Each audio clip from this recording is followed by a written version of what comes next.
Hello beautiful soul! Welcome back to my channel. This is my channel from Japan. From Japan, Aquarius reading is for you. 21 to 27 September. Maraming salamat muna sa mga subscriber, new subscriber, cross-watcher, at sa mga bagong pasok dyan. Welcome na welcome kayo sa bahay ni Ate Aimee. Salamat din sa nakataba ng puso ninyong mga comments. At sa mga nagpa-personal reading, marami pong salamat. Kung gusto niyo na energy nyo lang talaga, ang gusto niyo makuha natin all the details para sa personal reading is in description below. Pakicheck na lang sa baba ng video. Energy reading to ha. General reading tayo. Aquarius, kunin mo lang ang sayo at itapon ang hindi naman sayo. Maaring vice versa. Energy mo, energy ng person mo, energy ng malapit sa puso mo. Nangyayari or mangyayari pala. Use your own intuition. Lawakan nyo inyong isipan. Energy reading tayo. Ano man ang gender mo, ano man ang edad mo. Pero tatandaan nyo palagi na kayo pa rin ang makapagpapabago ng inyong buhay. Wala sa card, wala sa kanino man, kundi kayo lang at kayo.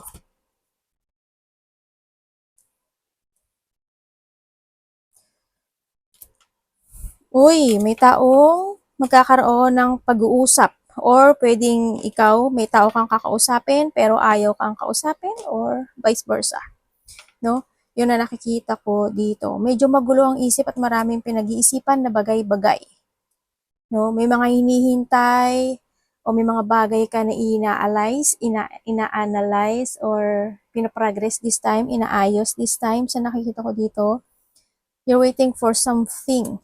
Pero sa sitwasyon na to is nagkakaroon ka ng frustration or nai-stuck itong sitwasyon na to or natatrap ka or nandun yung sitwasyon na thinking about negativity. May mga bagay na pinagsisisihan mo, nag-isolate ka at nagkaroon ng mga disappointment sa buhay.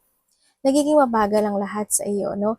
Pero ang nakikita ko dito is meron ka daw pinag-iisipan this time o magkakaroon ng decision making. Pero ang nakikita ko dito sa iyo medyo nag-aalala ka, no? May mga bagay na gusto mong malaman, may mga bagay na pinag-iisipan mo, nagsisiyasat ka o naghahanap ka ng katotohanan. Nandun din yung sitwasyon na may mga bagay na you want to recover yung situation pero this is stuck. Kumbaga, no, maari din na nandito yung sitwasyon na may tao dito na very controller or tao na may dark thoughts sa'yo. Maingat ka rin sa pera mo kasi maaring may mga tao na or may tao na mangloloko when it comes to a money. No? Mayroong materialistic na tao. Sa nakikita ko dito, sa iba sa inyo, there's a travel. No? Ako nakikita dito. May mga plano ako nakikita. Handito rin yung sitwasyon about, parang nahadun, there's an option. Ako nakikita dito, o may mga bagay na didesisyonan mo, or nahandoon yung, may mga sitwasyon na tinatrabaho mo na parang huminto, or na-stuck, or naging mabagal. Ganyan.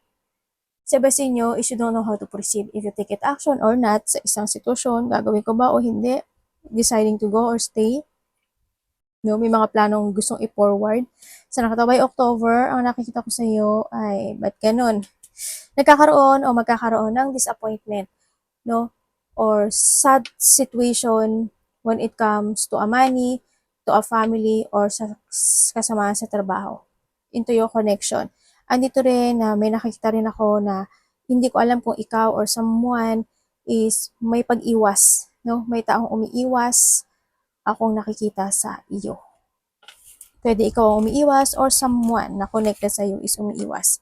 Sa nakikita ko rin sa iba sa inyo is may mga bagay na gagawin ka ata, no? Naaring bago ito. Sa iba may mga multitasking, multi-priorities ka na gagawin, may mga sitwasyon na i-evaluate mo raw to success sa nakikita ko dito. And then also, handun yung umaasa ka sa sitwasyon na makakamit mo yung sitwasyon na yun at magsasuccess. May pagbabago sa buhay mo Siyempre, sa sitwasyon na yun, if you put some effort at magbigay ka ng tibay ng loob, at i-move forward mo yung sitwasyon na yon at aalis ka sa isang sitwasyon mo kasi may pag-alis sa isang sitwasyon mo or you need to escape, no, in a situation na is not working to you anymore. There's a beginning happening to your life. Ang sinasabi ito, ibig sabihin, may mga sitwasyon na magtatapos na sa'yo. May mga ilelet ko ka, either may ilelet ko ka or magkakaroon ka ng awakening with something or nahandoon yung situation na magkakaroon ng recovery sa ibang aspeto ng buhay mo, no? Sa nakikita ko dito. May tao nagmamatiyag sa'yo ha. May tao nagmamatiyag sa'yo. Pero there's a beginning. Ako nakikita eh. Tingnan natin.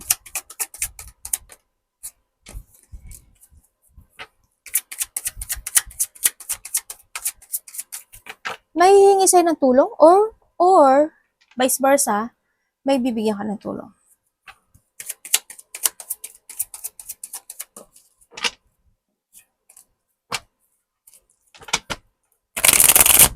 Universe, pwede explain mo sa akin to. You need to be aware ha sa mga taong ko-connect sa'yo.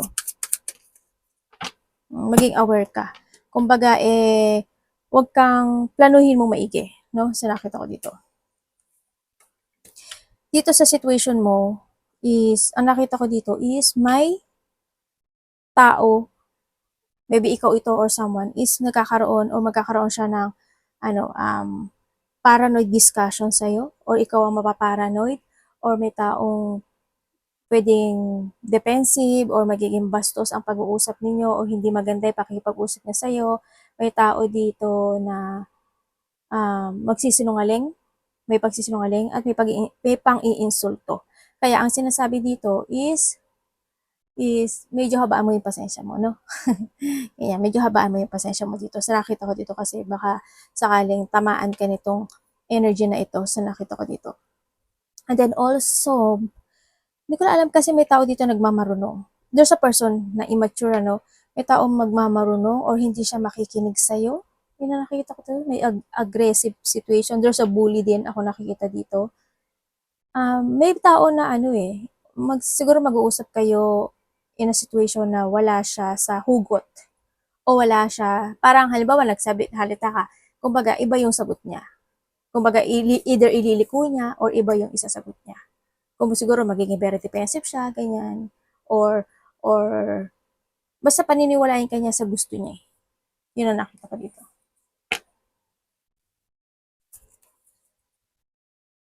Kaya medyo maging aware ka doon. No? Sa iba naman sa inyo, maaring kayo is malalack of idea or malalack of planning with something. O kaya naman nandun yung sitwasyon na pag-iisipan mo munang maigi. No, yung plano na yun.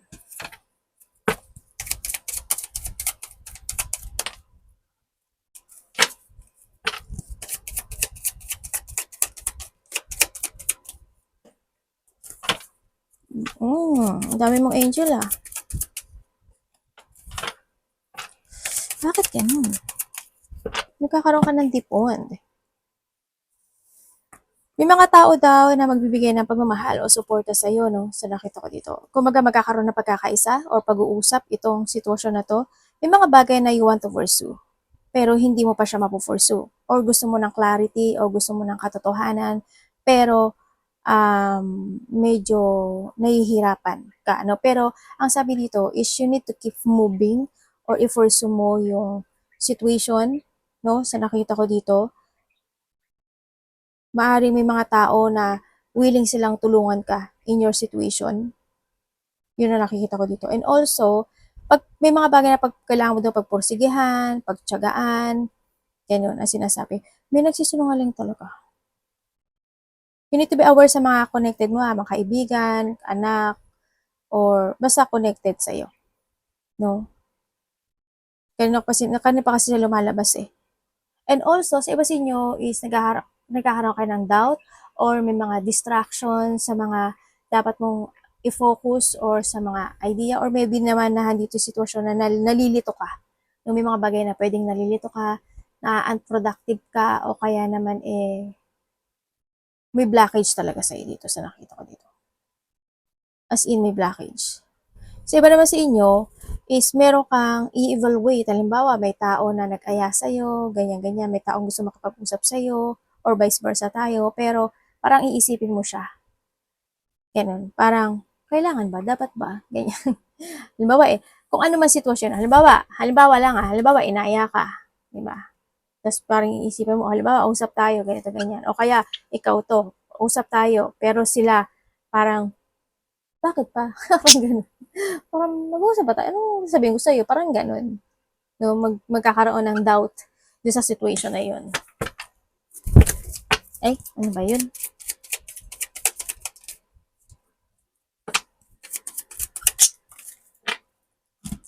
Ooh. Universe, ano to? Kakaroon ng pagbabago ah. Uy, Galileo, Galileo. By October. Sa October, magkakaroon ng pagbabago sa iyo. Ay, Devil! Ano ba yan? Sabi ko, magkakaroon ng pagbabago eh. May papasok na pera sa iyo. Hindi, maaaring hindi siya malaki eh. Pero at least may papasok. Diba? Dito sitwasyon. Ang nakikita ko sa iyo, sa ibang aspect, sa ibang din naman lahat kayo nito. Sa first message, there's a delay of success, there's a delay of recovery situation, there's a delay of achievement situation, ano, sa nakikita ko dito. Pero ang sabi dito ni card, kasi nandito si Devil, ang sabi dito ni card is yung recovery and success tsaka achievement into your life is in your decision making. Nasa sa'yo yun. Nasa pagpili mo yun. If you want to stay sa sitwasyon mo na meron ka ngayon, it's your choice. Kung pipili ka ng direction mo in a new, it's good. Yan ang sinasabi niya dito. You will be happy. Yun ang nakikita ko dito, ha? Yan.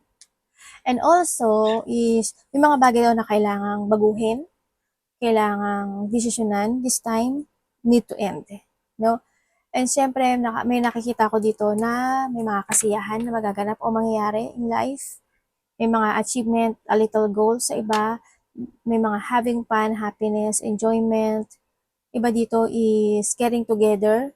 Yan, close relationship, family, unity, reunion. Pwede may mga surprise parties, event, or may coming home. Pwedeng uwi ka ng Pilipinas, uwi ka ng probinsya, or someone no, magagaling at pupunta sa'yo, pwedeng ganun. Or may mga sitwasyon na pag-uusapan kayo. Naku, bakit ang ano mo, paulit-ulit? May mga pag-uusapan kayo related to family, to house, to wedding, ganyan, may pupuntahan ka, pwedeng ganun. Sa iba sa inyo, no? Mag-ingat ka na lang kasi iba dito is there's a delay. May mga sitwasyon na nangyari na noon, na maaaring mangyayari muli ngayon, may mga ganun. Sana hindi nyo to energy kasi hindi maganda. Ang i-reverse mo yung ano natin, no, yung energy. Ibig sabihin, huwag mo na ulitin yung nakaraan. Kumbaga sabi ko nga, decision making is in yours, di ba?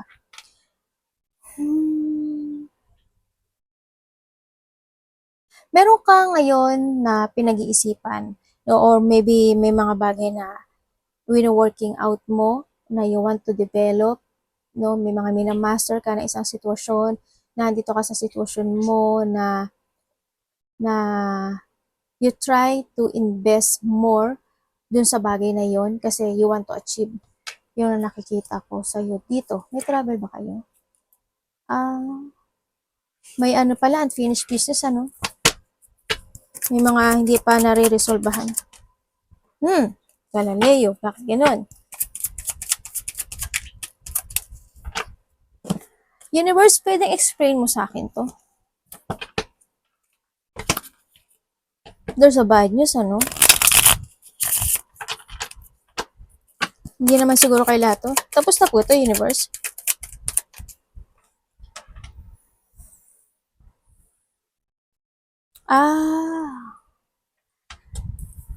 Malas ka talaga sa ano. Malas ka sa pera. Malas ka sa ano, malas ka sa mga connection na related ang money. Medyo mag-ingat ka na, ha. Yun ang ingatan mo palagi. Kasi nagkakaroon ka palagi ng ng bad news pagdating sa pera. No, nagkakaroon ng lack of progress. Kumbaga, hindi mo iniisip maigi o pinaplanong maigi kung dapat ba o nararapat okay na kailangan, no? Kumbaga, andito rin yung sitwasyon na medyo nagsasara yung iyong common sense. No? Hindi mo ginagamit ata no pagdating sa pera, no?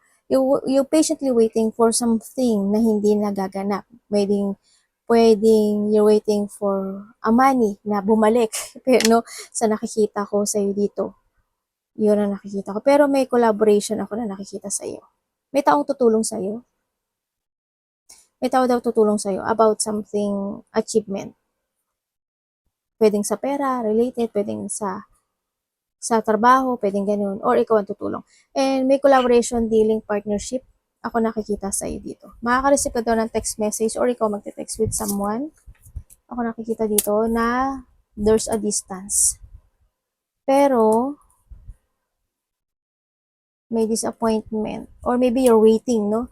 Na sana itong taon na to is connect na to sa akin, ganyan, ganun, pausapin na ako, pero hindi pa siya nangyayari. Hindi pa talaga siya nangyayari, no? Sabay ganun eh, no? Yun. Sa iba naman sa inyo, hindi ba masakit yung likod nyo? Kasi may sakit ka sa likod or may masakit ang likod mo? Also, may abandonment ako nakikita. Maybe you abandoning something, may taong nag-abandon na sa'yo, or in the past sa inyo is, taga lang, ayusin ko yung upo ko. May taong nawala na.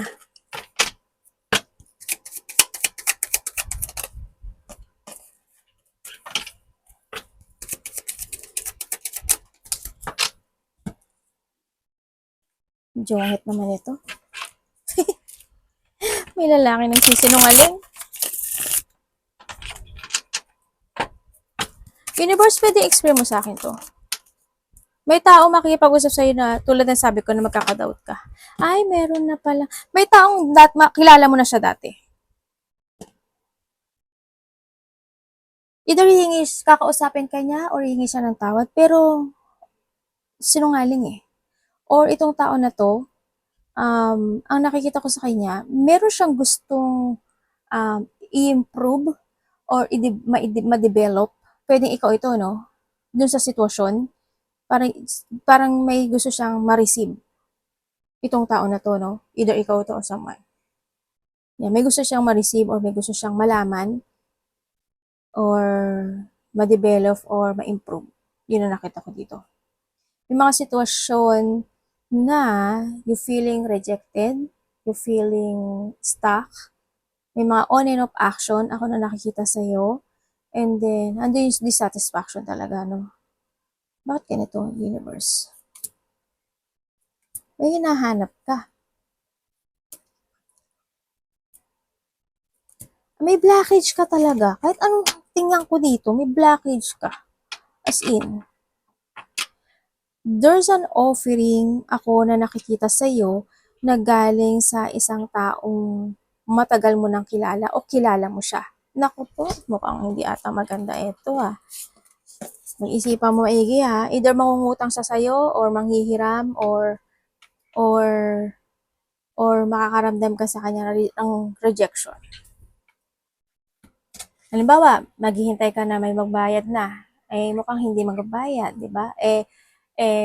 Huwag mo na dagdagan. Di ba? Kung may magpapahiram sa'yo, may magpapahiram, o may manghihiram sa'yo, o hihingi ng tulong sa'yo, nasa sa'yo na yun. Di ba? Kung magbibigay ka o hindi.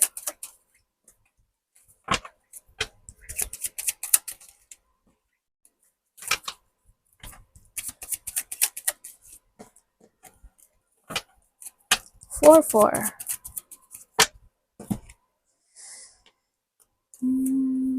Ay, iba sa inyo, may travel, Maring iba sa inyo is magkakaroon kayo ng travel.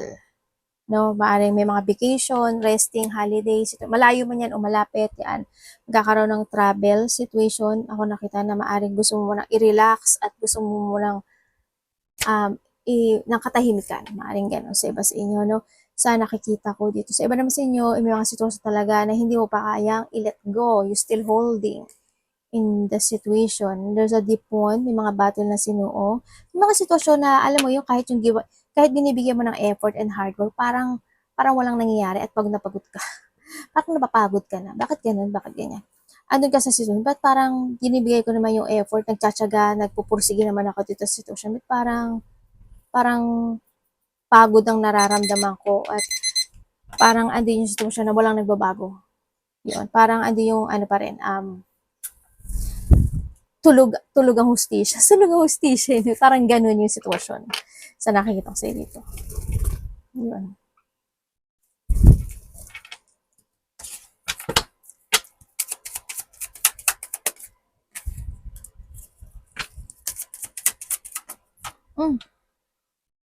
Uy, ano ka? Jalale, yun, ang dami mong delay. Ano to, universe?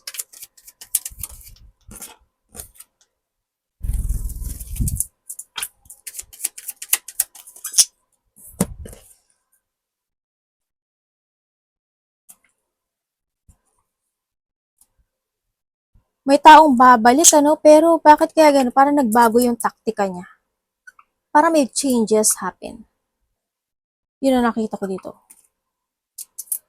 Mari din, ikaw or someone is may mag-a-apology. Ay, ano ba yun?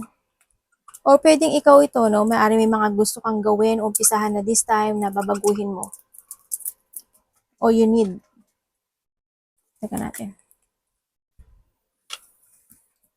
May mga delay situation, andito ka sa sitwasyon mo na may mga tinitiis at tinitimpi ka na bagay o sitwasyon in life because of the delay.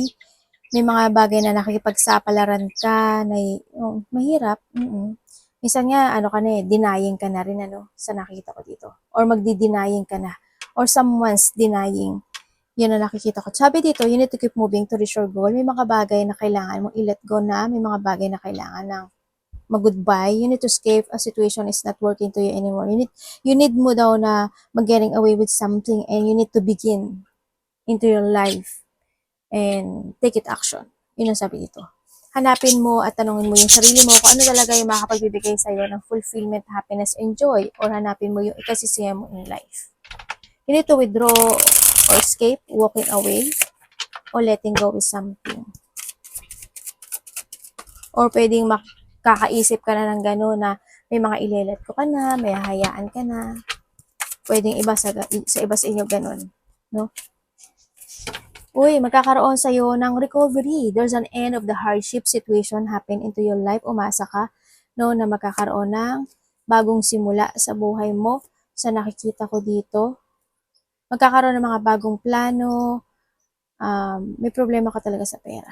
May mga iniilusyon, dinidream ka sa sitwasyon in life, may mga decision making na gagawin. You're controlling your life, na dito na rin pagkocontrol ng sitwasyon o pagkocontrol ng emotions sa iba sa inyo. There's a hardship and mag-end yon. Tsaka there's a positivity happen, recovery, new beginning in life, tsaka there's a luck. No? There's a luck. Sa iba sa inyo, pagbabalik ng strength to. Sa mga bagay na gusto mo na umpisahan this time. Maaaring bagong trabaho, bagong simula, kung ano man yung simula na gagawin mo into your life. Or may mga bagay na i-let go ka na talaga dito. Pero there's a luck, oh. Ibig sabihin, sa money mo din is, if you're starting and you're beginning in life, you will be success. No? May mga financial improvement. Sa iba naman sa inyo is magkakaroon na ng enlightenment, or magkakaroon ng recovery, or magkakaroon na ng freedom in a situation, o iilalaya mo yung sarili mo, no? Maaring ganun sa ang sitwasyon kasi gusto mo nang mag-success in life. Kung sa pera yun na din, ano?